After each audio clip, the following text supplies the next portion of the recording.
नमस्कार दोस्तों, मेरा नाम है शशिकांत पंडित और आपका स्वागत है मूनस्टोन क्लासेस में। तो इस वीडियो में भी हम लोग कंटिन्यू करेंगे सीबीएसई क्लास 10 सोशल साइंस की रिवीजन सीरीज। और ये रिवीजन सीरीज की सेकंड वीडियो है, ठीक है। तो इसमें इससे जो पहली वाली वीडियो तो फर्स्ट वीडियो में उम्मीद करता हूँ आपने ज़रूर देखा होगा। अगर नहीं देखे तो उसका जो लिंक है आपको डिस्क्रिप्शन बॉक्स साथ ही साथ पिन कॉमेंट में भी मिल जाएगा, जिसमें फर्स्ट वीडियो में हम लोग ने 25 क्वेश्चन डिस्कस किए थे। बहुत इंपॉर्टेंट क्वेश्चन जिसमें एमसीक्यू क्वेश्चन थे, 2 मार्क्स के क्वेश्चन थे एंड एक हम लोग ने 3 मार्क्स के क्वेश्चंस पे डिस्कस किए थे, ठीक है। तो वो वीडियो जरूर देख लीजिएगा।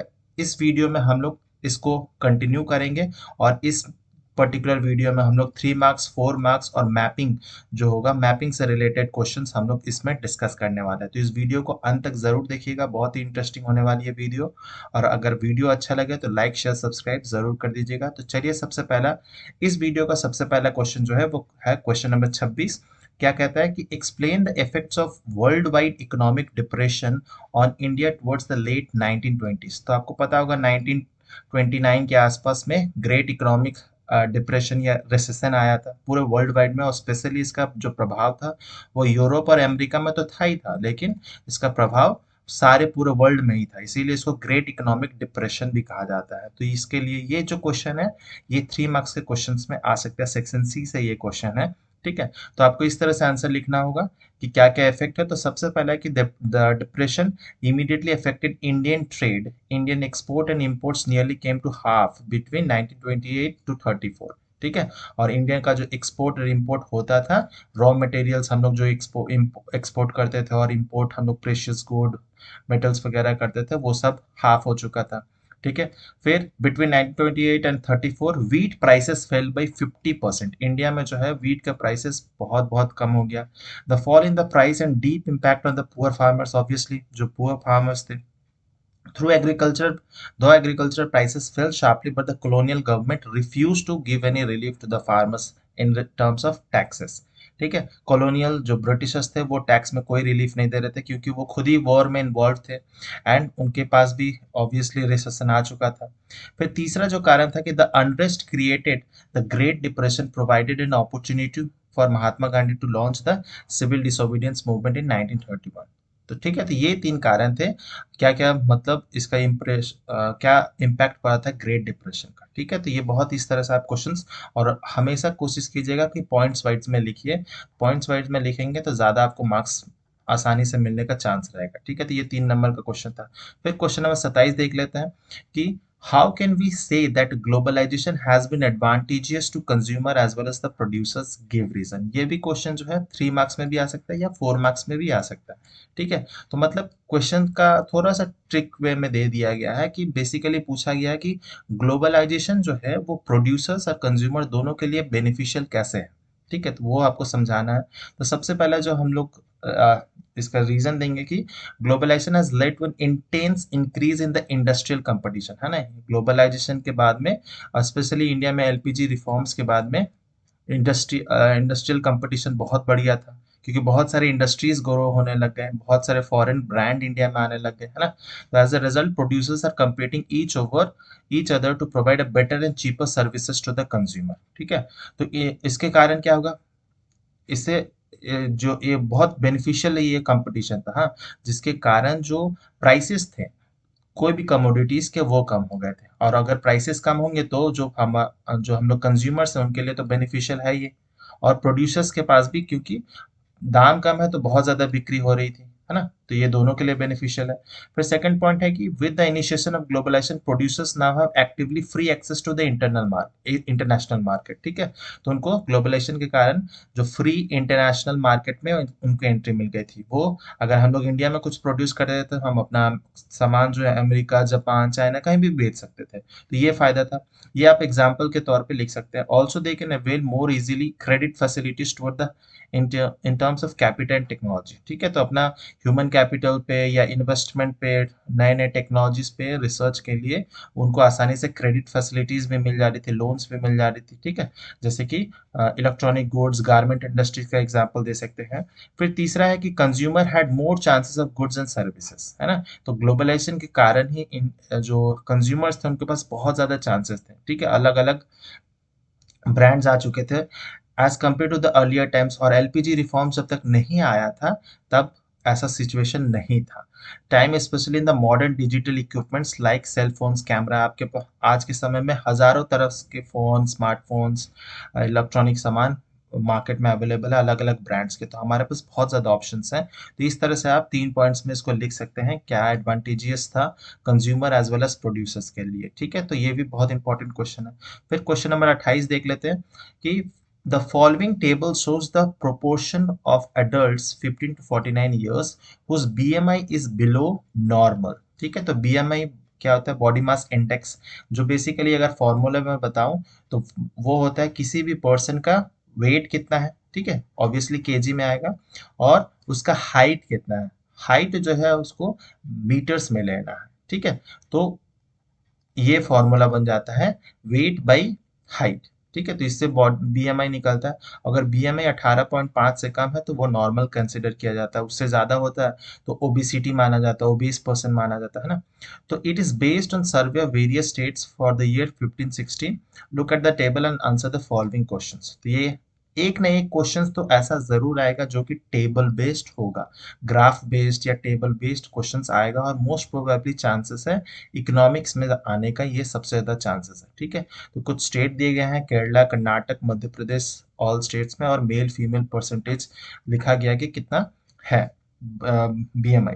फिर क्वेश्चन क्या गया है, तो compare the nutritional level of the people of Kerala and Madhya Pradesh. बहुत इंपॉर्टेंट है केरला एंड मध्य प्रदेश का। तो इस डेटा में देख सकते हैं केरला में जस्ट 8.5% एंड 10% कुल मिलाकर यहाँ पर बीएमआई इंडेक्स है, ज्यादा है। ठीक है, सॉरी, इसमें कम है। फिर मध्य प्रदेश इसमें देख सकते हैं कितना ज्यादा है यहाँ पर। ठीक है, मध्य प्रदेश में 28% लगभग मेल एंड फीमेल दोनों की केस में ही बीएमआई जो है वो कम है। तो इससे क्या हम लोग कंपेयर करते हैं, कंपेरिजन तो बनता ही है। Can you guess why around 1/5 of the people in the country are undernourished even though it is argued that there is enough food in the country? ये बहुत इंपॉर्टेंट क्वेश्चन है।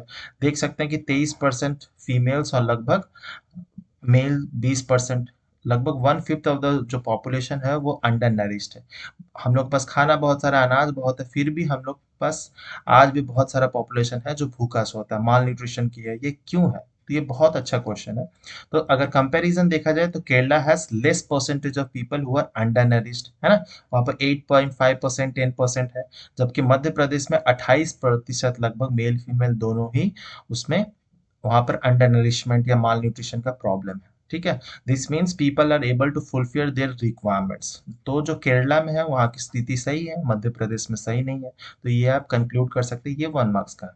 फिर नेक्स्ट जो था कि रीजन क्या है, इतना खाना तो है फिर भी 1/5 ऑफ द पॉपुलेशन जो है इंडिया की वो भूखी सो रही है, अंडर नरिश्ड है, क्यों है? तो there is a lack of educational and health facilities, क्योंकि केरला सबसे ज्यादा लिटरेसी लेवल है, हेल्थ फैसिलिटीज बहुत अच्छे हैं केरला में। और मध्य प्रदेश जो है, कुछ इकोनॉमिस्ट उसे बीमारू स्टेट भी कहते हैं, है ना। बीमारू स्टेट जैसे बिहार, राजस्थान, यूपी पहले हुआ करता था लेकिन अब यूपी नहीं है। ठीक है, in many parts of the country some so many people remain backward and poor and they are unable to get the nutritious food। ठीक है, तो ये कारण हो सकता है। फिर मोस्ट ऑफ द स्टेट में क्या होता है, जो पब्लिक डिस्ट्रीब्यूशन शॉप है ना, जो रेशन शॉप होते हैं, फेयर शॉप्स होते हैं, गवर्नमेंट शॉप्स बेसिकली, वो फंक्शन प्रॉपरली नहीं करते हैं, वहां पर कुछ ना कुछ करप्शन हो जाता है। जो पुअर है उनको अनाज नहीं मिल पाता चीप रेट्स पे, है ना। और उनको मिलता भी है तो सिर्फ क्या मिलता है, चावल मिलता है, क्योंकि चावल से नहीं होगा, क्योंकि बैलेंस डाइट चाहिए, दाल भी चाहिए, प्रोटीन, कार्बोहाइड्रेट सब कुछ चाहिए ना। तो उनको प्रॉपर खाना भी नहीं मिलता और चीप रेट पे भी नहीं मिलता, इसीलिए ये दोनों कारण हो सकते हैं। और भी बहुत सारे कारण है, तो आप वो भी लिख सकते हैं। ठीक है, इस क्वेश्चन को आप इस तरह से डील कर सकते हैं। नेक्स्ट क्वेश्चन नंबर 29 जो है वो और में है। ठीक है, कि evaluate the various impact of first world war on economy of Britain. ठीक है, and do you agree that agriculture in India takes place in the unorganised sector, give 3 points. ठीक है, तो इन जो ब्रिटिश और जो फर्स्ट वर्ल्ड वॉर था उसका क्या इम्पैक्ट था ब्रिटेन की इकोनॉमी पे। ठीक है, ये इंडियन इकोनॉमी पे नहीं पूछा गया, ये ब्रिटेन की इकोनॉमी पे। तो सबसे पहले क्या है कि Britain was the leading economy था, है ना। Before the first world war. But after first world में क्या हुआ, उसके पास बहुत लंबे समय तक क्राइसिस आने लग गया, ठीक है। और क्योंकि ब्रिटेन खुद ही वॉर में इन्वॉल्व था, तो जो इंडस्ट्रीज डेवलप हुई थी वो धीरे धीरे और अदर कंट्रीज में, अमेरिका, चाइना, जापान, इंडिया में कुछ हद तक वो शिफ्ट हो गई थी, ठीक है। फिर वॉर जब खत्म हुआ फर्स्ट वर्ल्ड वॉर, तो अगेन ब्रिटेन वो अपना पोजीशन जो है वो रिकैप्चर नहीं कर पाया। तो सबसे पहला तो ये है, ये बहुत सारे लॉसेस हो गए। फिर ब्रिटेन ने बहुत सारा पैसा जो है वो यूएसए से भी एक तरह से लोन में लिया था, ठीक है। वो इसीलिए लिया था कि वॉर में वो बहुत ज्यादा पैसा खर्च कर रहा था, और यूएसए ब्रिटेन को साथ भी दे रहा था, पैसा भी दे रहा था, जिस तरह से आज यूएसए क्या यूक्रेन को पैसा दे रहा है रशिया के खिलाफ लड़ने के लिए, है। तो वैसा ही हो रहा था। तो Britain was burden with huge external डेब्ट, और वो एक डेब्ट साइकिल में, विशियस साइकिल में फंस चुका था। फिर थर्ड है कि after the war production in Britain contracted which led to huge job losses, ठीक है। प्रोडक्शन, इंडस्ट्रियल जो रेवोल्यूशन आया था, वहाँ पर बहुत कमी देखने मिली, जॉब लॉसेस बहुत होने लग गए। और ये कहा जाता था कि हर 5 में से एक जो बंदा था ब्रिटिश वर्कर्स, वे अनएम्प्लॉयड थे। और इन्हीं के कारण anxiety and uncertainty about work became an enduring part of the post war world, ठीक है। और आज के समय में भी इकोनॉमिक जो है ब्रिटेन की, वो उतनी ज़्यादा स्ट्रांग नहीं है जो आज से 200 साल या 100 साल पहले हुआ करती थी, ठीक है। तो ये सारे रीज़न है। फिर जो और वाला क्वेश्चन है वो देख लेते हैं कि Indian agriculture is mostly concentrated in the unorganised sector. हाँ, ये बिल्कुल सही स्टेटमेंट है, ठीक है। तो इसको हम लोग जस्टिफाई कर सकते हैं, जैसे कि agriculture in India faces problem of disguised unemployment, ठीक है। तो ये पता ही होगा डिसगाइज्ड अनएम्प्लॉयमेंट, जहां पर मान लेते हैं एक खेत में सिर्फ 4 लोगों की नीड है, लेकिन वहां पर 8 लोग काम कर रहे हैं मान लेते हैं, या 6 लोग काम कर रहे हैं। तो उस टाइप ऑफ एम्प्लॉयमेंट को हम लोग डिसगाइज्ड अनएम्प्लॉयमेंट कहते हैं, ठीक है। और which means a greater number of people are employed than actually needed, वही कहना चाहता हूं मैं भी। so this shows the agriculture is unorganized, ठीक है। ये सबसे पहला है। फिर farmers are employed during harvesting and sowing season while rest of the time were unemployed, ठीक है। तो ये एक सीजनल टाइप ऑफ प्रॉब्लम भी है, ठीक है, क्योंकि वहां पर जब सोइंग हार्वेस्टिंग का टाइम आता है तभी वो एम्प्लॉयड रहते हैं, बाकी समय वो फ्री बैठे रहते हैं, ठीक है। फिर तीसरा है कि most of the farmer depend on money lenders, rich farmers and relatives to take loan instead of bank, then they put high interest rate. This means that agriculture in India is unorganized rate, unorganised sector. अगर organised होता तो obviously वो bank से लेते, बहुत सारे जो bank है, रूरल बैंक है, नाबार्ड है, वहां से लोन लेते, लेकिन मनी लेंडर्स, रिच फार्मर्स, इनसे ही लोन लिया जाता है, आज भी ऐसा ही होता है, ठीक है। तो इसीलिए हम लोग इसको अनऑर्गेनाइज सेक्टर में ही देखेंगे। तो ये 3 प्रमुख कारण है, ठीक है। और भी आप जैसा भी कारण होगा आप कमेंट सेक्शन में बता सकते हैं, या फिर आप आंसर में जब क्वेश्चन अगर ऐसा आता है तो आप लिख सकते हैं, ठीक है, सोच लीजिएगा। नेक्स्ट हम लोग क्वेश्चन डिस्कस करते हैं। ये भी और टाइप में क्वेश्चन है कि Dalit participation was limited in civil disobedience movement, कि क्वेश्चन पूछने का मतलब यही है कि दलित जो थे वो भाग क्यों नहीं लिए थे सिविल डिसोबीडियंस मूवमेंट में। और दूसरा है कि how plantation worker in Assam had their own understanding of Mahatma Gandhi and notion of Swaraj. ये बहुत इंपॉर्टेंट क्वेश्चन है कि जो प्लांटेशन वर्कर्स थे असम में, वो किस तरह से स्वराज को मानते, उनका क्या नोशन था, उनकी क्या इंटरप्रिटेशन थी। तो सबसे पहला जो क्वेश्चन है हमारा कि दलित पार्टिसिपेशन लिमिटेड क्यों था। तो दलित या फिर उनको अनटचेबल्स कहा जाता था। और जो कांग्रेस उस समय हुआ करती थी, जो इंडियन नेशनल कांग्रेस, वो हायर कास्ट जो हिंदूज थे वो मेनली वहां पर डोमिनेट करते थे, ठीक है। तो दलित को अगर जगह मिल जाएगी तो ऑब्वियसली जो हायर कास्ट वाले हिंदूज थे वो ऑफेंड हो सकते थे, conservative high caste Hindus. And Gandhi ji first realise that swaraj would not come for 100 years if untouchability was not eliminated. तो अगर इसीलिए गांधी जी ने कहा था कि अगर अनटचेबिलिटी खत्म नहीं होगी तो हम लोग स्वराज अटेंड नहीं कर पाएंगे, ठीक है। लेकिन but many Dalit leaders believe in different political solution to the problem of community. They thought that only political empowerment would resolve their problems of social disabilities, ठीक है। उनको इसीलिए पॉलिटिकल एम्पावरमेंट के लिए वो लोग ने डिमांड करने लगे रिजर्व सीट्स की, एजुकेशनल इंस्टीट्यूशन में सेपरेट इलेक्टोरेट की डिमांड होने लगी। We choose Dalit member for the legislative council. और ये किसने डिमांड किया था, तो डॉक्टर बी आर अम्बेडकर ने सेपरेट इलेक्टोरेट की बात की थी, ठीक है। पूना पैक्ट जिसकी बात की जाती है, ठीक है। फिर Dalit movement continue to be apprehensive of the Congress led national movement and their participation was limited. और जो दलित थे अनटचेबल्स, तो बहुत लोग तो अवेयर ही नहीं थे, उनको पता ही नहीं था, क्योंकि बहुत जितने भी हाई कास्ट हिंदूज थे वो उनको आसपास आने भी नहीं देते थे, ठीक है। तो सोशल रीजन है, पॉलिटिकल रीजन है, बहुत सारे इकोनॉमिक रीजन है, वो अपना काम धंधा छोड़कर तो नहीं कर सकते हैं, ठीक है। बहुत गरीबी थी उनके बीच में, तो ये सारे रीजंस हैं जो आप पॉइंट्स वाइज लिख सकते हैं। इसीलिए इनका पार्टिसिपेशन सिविल डिसोबीडियंस मूवमेंट में बहुत कम था, और ये बहुत बहुत इंपॉर्टेंट क्वेश्चन है। विमेन और दलित वाला क्वेश्चंस आने के बहुत चांसेस रहेंगे। फिर सेकंड हम लोग देखते हैं और वाला कि the plantation worker in Assam has understood the notion of Swaraj, किस तरह से। तो for plantation worker Assam freedom in Assam, freedom means the right to move freely in out in confined space in which they are enclosed। तो वो लोग basically plantation workers वो अलग अलग स्टेट से आए हुए थे, और उनको जबरन असम के जो टी गार्डन्स थे उसी में काम करना होता था, और उस टी गार्डन के बाहर नहीं जाने दिया जाता था बहुत सालों तक, ठीक है। तो उनके लिए जो स्वराज का नोशन था कि उनको फ्री में जाने दिया जाए, घर जाने दिया जाए, छुट्टी मिल जाए, यही उनका नोशन हुआ करता था। फिर under the inland immigration act of 1859, इससे सिंगल 1 मार्क्स का भी क्वेश्चन आ सकता है, ठीक है, तो बहुत इंपॉर्टेंट है। इसमें पूछा जाता है कि plantation workers were not permitted to leave tea garden without permission, ठीक है। और अगर कोई भाग जाता था बाई चांस, तो उसे बहुत बहुत कड़ी सजा मिलती थी। फिर swaraj for them meant retaining a link with the village from which they had come, ठीक है। अपने रूट से जुड़े रहना चाहते थे, अपने विलेजर्स से जुड़े रहना चाहते थे, ये है।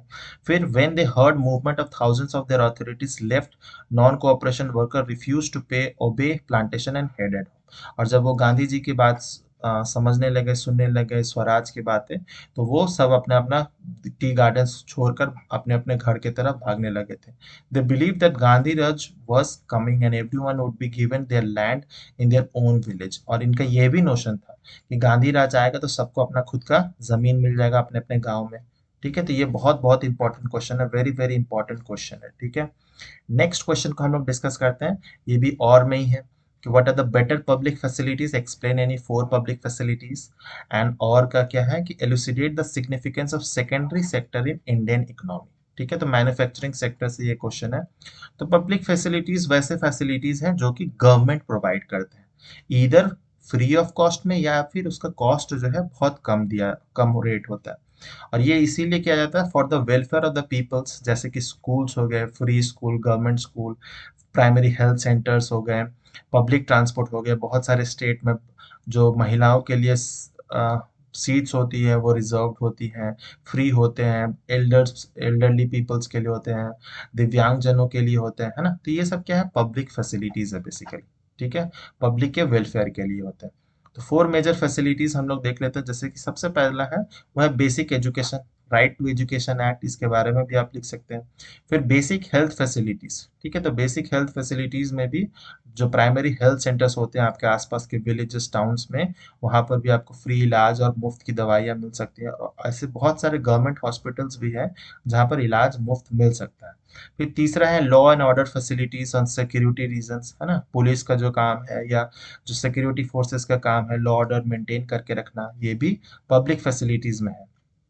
फिर पब्लिक फैसिलिटीज में आप पब्लिक डिस्ट्रीब्यूशन सिस्टम के बारे में लिख सकते हैं, पीडीएस सिस्टम, रेशन शॉप्स के बारे में जहाँ पर चीप रेट पे अनाज मिल सके, है ना, तो सब्सिडाइज रेट पे। तो ये सारे पब्लिक फैसिलिटीज में। फिर अगर हम लोग देखें और वाला क्वेश्चन, सिग्निफिकेंस क्या है सेकेंडरी सेक्टर का इन इंडियन इकोनॉमी। सेकेंडरी सेक्टर को मैन्युफैक्चरिंग या इंडस्ट्रियल सेक्टर भी कहते हैं, है ना। तो इंडस्ट्रियल प्रोडक्शन में ज्यादातर इन्वॉल्व होते हैं, और इंडस्ट्रियल एक्टिविटीज क्या करते हैं, वो यूटिलाइज करते हैं मटेरियल्स जो कि प्रोड्यूस हो रहे हैं प्राइमरी सेक्टर में। तो इसीलिए जो सेकेंडरी सेक्टर है वो प्राइमरी सेक्टर और टर्शियरी सेक्टर को लिंक करता है बेसिकली, है ना। और किसी भी कंट्री को अगर इकोनॉमिक प्रोग्रेस लाना है तो उसका मैन्युफैक्चरिंग सेक्टर ऑब्वियसली बहुत स्ट्रांग होना चाहिए, जैसे चाइना है अभी के समय में, है ना।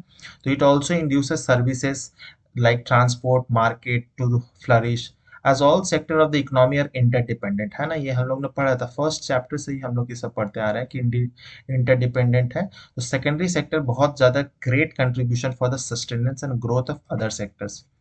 It produces instrument and appliances that directly help primary sector for better production, specially agricultural field में बहुत सारे जो ट्रैक्टर्स में मशीन्स होते हैं वो कहाँ प्रोड्यूस होते हैं, सेकेंडरी सेक्टर में। फिर it absorb excess labour from the primary sector and reduces disguised unemployment. फिर जो गांव के लोग हैं, जो खेती बाड़ी करते हैं, किसान हैं, जो जब सीजन नहीं रहता है तब वो इस सेकेंडरी सेक्टर में आकर काम कर लेते हैं, तो ये रिड्यूस कर देता है डिस्गाइज अनएम्प्लॉयमेंट के इशू को। एंड सबसे बड़ा ये भी है कि it also contribute significantly to the GDP of Indian employment basket. ठीक है, बहुत सारे नौकरियां देती है, बहुत सारा पैसा, मतलब जीडीपी में भी बहुत सारा सहयोग रहता है ना, तो बहुत बहुत इंपॉर्टेंट है। ठीक है, ये आप खुद भी बनाकर बहुत आसानी से ये सब लिख सकते हैं, लेकिन हमेशा कोशिश कीजिए कि पॉइंट वाइज लिखें तो ज़्यादा बेटर रहेगा। ठीक है, नेक्स्ट क्वेश्चन हम लोग देखते हैं कि political parties are rightly called the government in disguise. तो सिविक्स में जो है इस टाइप ऑफ क्वेश्चंस आने के बहुत बहुत चांसेस है, वेरी वेरी इंपॉर्टेंट है ये, कि political parties are rightly called the government in disguise, justify the statement with reference to democratic politics by 4 arguments. तो ये 4 मार्क्स के ऐसे क्वेश्चंस आएंगे। ठीक है, तो 4 आर्ग्यूमेंट्स क्या है, तो in most democracies elections are fought among candidates put up by the political parties, है ना, और the party wins the majority of seats from the government, है ना, ये specially parliamentary form of system में। And the leader of the party है, जो भी इस मेजॉरिटी पार्टी का लीडर होगा वही प्राइम मिनिस्टर या प्रेसिडेंट बनता है, और साथ ही साथ वो अपना काउंसिल ऑफ मिनिस्टर्स भी चुनता है ना, तो ये है।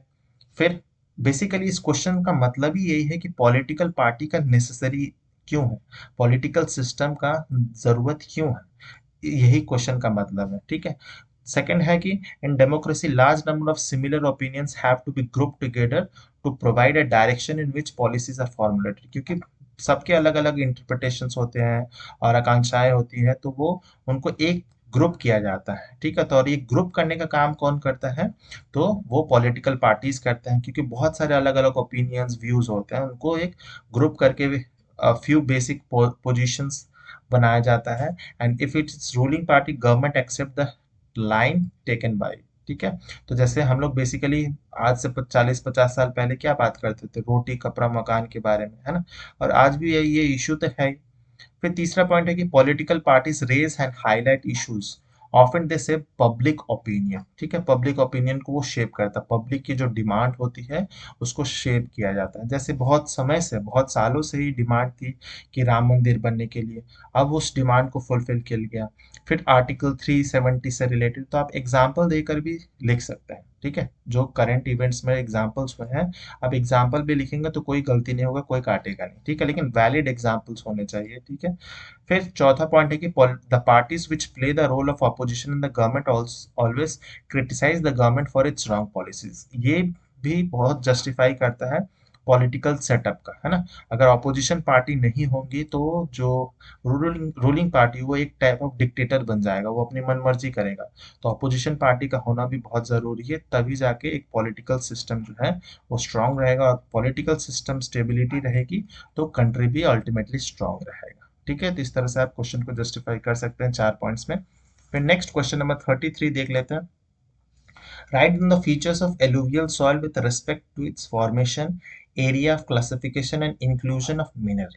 ठीक है, तो एलुवियल सॉइल भी आ सकता है या कोई भी सॉइल दे सकता है, black soil, laterite soil, yellow, red, इस टाइप का क्वेश्चंस आ ही सकते हैं। सॉइल फॉर्मेशन से, सॉइल डिग्रेडेशन, सॉइल इरोशन, इन सब से आ सकता है। इन्वायरमेंट से तो आना ही आना है, एक न एक क्वेश्चंस दिया ही जाएगा। तो ये मैप मैंने इंक्लूड किया कि आपको समझ आए कि एलुवियल सॉइल इंडिया में कहाँ कहाँ मिलते हैं ज्यादातर। तो formation of alluvial soil is made up of basically, वो उसमें एलुवियल सॉइल में क्या होता है, सिल्ट, सैंड एंड क्ले, इन तीनों का ही मिक्सचर होता है। ठीक है, और सिल्ट का कंसंट्रेशन जो होता है ज्यादा होता है, सैंड का कंसंट्रेशन कम होता है। फिर it is deposited bye 3 important Himalayan river system. 3 important river system कौन कौन से हैं, तो एक है इंदस रिवर, है ना, एक इधर ऐसे करके आता है इंदस रिवर। फिर एक है गंगा रिवर। ठीक है, फिर दूसरा है हमारा ब्रह्मपुत्र रिवर। तो ये 3 हिमालयन जो रिवर्स हैं, यहीं पर सारे एलुवियल सॉइल यहाँ आपको ज्यादातर मिलेंगे। ठीक है, it is bigger and coarser in the upper reaches of the river and becomes finer as the river flows down. तो ये तो मैंने जब डिटेल में पढ़ा रहा था उसमें भी बताया था कि ऊपर वाले जो है जोन, वहां पर जो साइज है वहाँ पर बड़े बड़े हैं, लेकिन धीरे धीरे जब लोअर स्ट्रेच पे आएंगे तो छोटा छोटा साइज हो जाता है। ठीक है। सेकंड जो है कि डिस्ट्रीब्यूशंस, जैसे मैंने बताया, the soil is prevalent in the rich river valleys of northern plains, Indus, Ganga, Brahmaputra, strips of Gujarat, Rajasthan. ठीक है। फिर जो ईस्टर्न कोस्टल प्लेन्स है, जो कृष्णा गोदावरी कावेरी वाला बेल्ट है, ठीक है, आप ये वाला जो ईस्टर्न घाट्स वाला है, यहाँ पर भी आपको एलुवियल सॉइल मिल जाता है। ठीक है। बाकी तो अलग अलग सॉइल्स आपको ब्लैक सॉइल ज्यादा मिल जाएंगे। फिर classification according to their age, तो क्लासिफिकेशन अकॉर्डिंग टू एज में जो बांगर होता है उसको हम लोग ओल्ड एलुवियल कहा जाता है, एंड खादर जो होता है वो न्यू एलुवियल होता है। और न्यू एलुवियल जो होता है वो ज्यादा फर्टाइल होता है, उसमें कंसेंट्रेशन ऑफ कंकड़ जो होता है वो भी ज्यादा होता है। ठीक है। और ये ज्यादा फर्टाइल होता है। फिर न्यूट्रिएंट मिनरल कौन कौन से होते हैं, तो सॉइल जो होता है एलुवियल सॉइल, उसमें nutrient like potash, phosphoric acid, lime बहुत अमाउंट में रहता है। Which is suitable for growing, कौन कौन से क्रॉप भी ग्रो होते हैं, paddy, wheat, sugarcane, other cereal and pulses crop, लगभग सारे क्रॉप्स ही एसेंशियल क्रॉप्स ग्रो हो जाते हैं इसमें। ठीक है। तो ये क्वेश्चंस बहुत बहुत इंपॉर्टेंट है, आपको इस ऐसे करके ये लिखने हैं। अकॉर्डिंग टू एज, न्यूट्रिएंट क्या है, डिस्ट्रीब्यूशन क्या है। अगर आप इसमें मैप में, अगर आप खुद मैप बना के इसमें शो कर सकते हैं तो बहुत अच्छा रहेगा। ठीक है। अगर आपके पास टाइम है तो आप मैप भी छोटा सा एक रफ बना सकते हैं, एग्जैक्टली ऐसा बनाना है जरूरी नहीं है, बस रफ, ताकि एग्जामिनर जो है उसको आइडिया मिल सके, आपको पता है। ठीक है। फिर हम लोग क्वेश्चन नंबर 34 देखेंगे, लेकिन 34 जो क्वेश्चन है, 34, 35, 36, ये जो क्वेश्चंस होते हैं बेसिकली वो कंप्रीहेंशन टाइप ऑफ क्वेश्चंस होते हैं, जो कि 4-4 मार्क्स के होते हैं, 12 मार्क्स के होंगे। ठीक है। तो हम वो डिस्कस नहीं करेंगे इस वीडियो में, क्योंकि वो बहुत ही बोनस टाइप ऑफ क्वेश्चन है, और आपने कंप्रीहेंशन प्रैक्टिस तो किया ही होगा। ठीक है। इसीलिए हम उसको डिस्कस नहीं करेंगे। आप उसको आराम से अपना जो सैम्पल पेपर्स है वहां से प्रैक्टिस कर सकते हैं। हम लास्ट का क्वेश्चन जो डिस्कस करने वाले हैं वो है मैपिंग से। ठीक है। मैपिंग से 5 मार्क्स का आएगा ही आएगा। तो जितने भी मैप्स दिए गए हैं आपके बुक में, ज्योग्राफी हो या फिर हिस्ट्री हो, सिविक से भी आ सकता है, ऐसा हो भी सकता है। ठीक है। लेकिन मोस्ट प्रोबेबली जो आने के चांसेस है वो हिस्ट्री एंड ज्योग्राफी से आएगा। हिस्ट्री से 2 मार्क्स का आएगा एंड ज्योग्राफी से 3 मार्क्स का आएगा। ठीक है। तो आइडेंटिफाई करने कहा गया है 2 places A and B that is marked in the given outline। ठीक है। तो ए जो है यहाँ पर मार्क्ड है अमृतसर। ठीक है। तो अमृतसर में क्या हुआ था, तो जलियनवाला बाग इंसिडेंट हुआ था। ठीक है। फिर बी जो है यहाँ पर है। ठीक है। तो बी जो है चौरी चौरा। ठीक है। चौरी चौरा उत्तर प्रदेश में है, जो गोरखपुर के पास में। वहां पर क्या हुआ था, चौरी चौरा इंसिडेंट के बाद में गांधी जी ने नॉन कोऑपरेशन मूवमेंट को बंद कर दिया था। ठीक है। तो ये बता सकते हैं। फिर कुछ कुछ और भी लेवलिंग के लिए दिया गया है, जैसे कि Namrup thermal power plant, Gandhinagar software technology park, Tungabhadra dam, international airport इन दिल्ली एनसीआर। ठीक है। तो इसको भी नामरूप थर्मल पावर प्लांट जो है वो कहाँ है, तो अरुणाचल प्रदेश में है। ठीक है। गांधीनगर अगर पता ही होगा, गुजरात का कैपिटल गांधीनगर है, तो ऑब्वियसली आराम से आप कर सकते हैं कि गुजरात में होगा। ठीक है। फिर तुंगभद्र डैम जो है वो तुंगभद्रा रिवर पे ही है, और ये कर्नाटक में है मेनली। और एक इंटरनेशनल एयरपोर्ट जो दिल्ली एनसीआर में है, वो ऑब्वियसली दिल्ली का जो एयरपोर्ट है, इंदिरा गांधी इंटरनेशनल एयरपोर्ट। और भी नोएडा में भी एक जेवार एयरपोर्ट बन रहा है, लेकिन वो अभी तक बना नहीं है, इसीलिए आप दिल्ली वाला ही करेंगे। बहुत बड़ा सॉफ्टवेयर टेक्नोलॉजी पार्क से आता है क्वेश्चन, नोएडा वाले, तो नोएडा भी आपको पता होगा वेस्टर्न यूपी में है। तो इस तरह से क्वेश्चंस जो है मैपिंग में आ सकते हैं, बहुत इंपॉर्टेंट रहेंगे, और ये इजी 5 मार्क्स मिलेगा, बहुत ज्यादा लिखना अपना कुछ नहीं है, तो बहुत बोनस के क्वेश्चन होंगे। ठीक है। तो उम्मीद करता हूँ आपको सारे क्वेश्चंस मैंने डिस्कस कर चुके हैं, और बहुत कुछ आपको सीखने समझने मिला होगा। फिर हम नेक्स्ट क्वेश्चन पेपर एक डिस्कस करेंगे थर्ड वीडियो में, वहां पर भी हम लोग बहुत सारे क्वेश्चंस को डील करेंगे, उसको भी जरूर देखिएगा। और प्रीवियस वीडियोस नहीं देखे हैं तो जरूर देखिएगा। और मैथ्स साइंस का भी मैं रिवीजन सीरीज स्टार्ट कर चुका हूँ, उसके भी वीडियोस देख लीजिएगा। मिलते हैं नेक्स्ट वीडियो में, टिल देन बाय बाय, जय हिंद।